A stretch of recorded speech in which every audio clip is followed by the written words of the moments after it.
been almost a week since Milton hit, and there are still so many without power. Entire neighborhoods remain flooded. Over the weekend, President Biden promised millions of dollars in federal funding to communities affected by the storm. ABC's Rena Roy brings us an update on the recovery efforts. 5 days after Milton making landfall, some neighborhoods still underwater, like this one in Pasco County, Florida.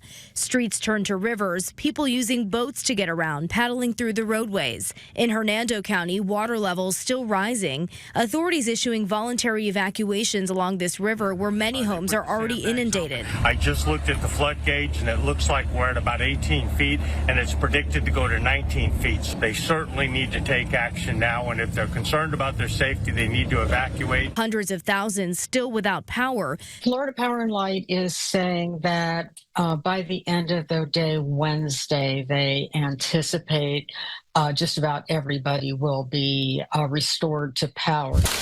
Communities trying to move forward and rebuild together. Community is the best part, though. Everybody helping each other. Gordon Akerson, who lives in Lakeland, Florida, says part of his home was swallowed into the ground by a sinkhole. I saw all the drywall on top of my car, and I said, oh, my God, the roof collapsed. I thought it was a leak.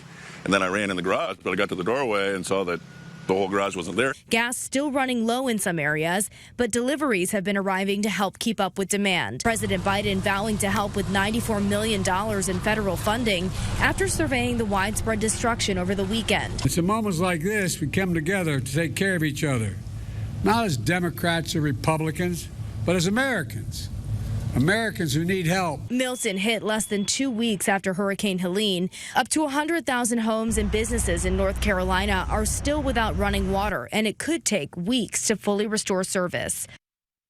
Now, as a result of these back-to-back storms, analysts predict home insurance rates could potentially rise across the country. Rena Roy, ABC News, New York.